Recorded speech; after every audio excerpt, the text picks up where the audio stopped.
Pambihira naman ang buhay na to. Palagi ka lang nasa inuman. Yung mga anak mo, walang nagbabantay. Ano ba ang makukuha mo dyan? Ano ba ang makukuha mo sa mga kainuman mo? Pira ko ang pinag-iinuman nyo. Maya ka naman sa akin. Hindi ka ba nahiya sa akin? Maya ka rin sa kasama mo dyan kasi hindi pira ang pinag-iinom mo.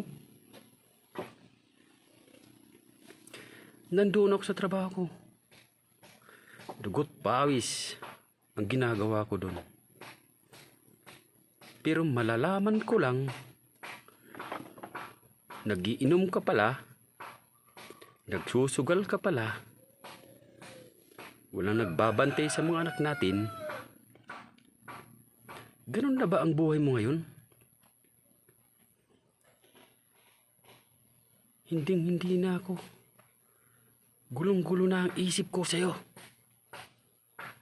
Gusto mang kitang saktan. Ito ang tatandaan mo. Hindi ka na makakahanap ng mga lalaking katulad ko.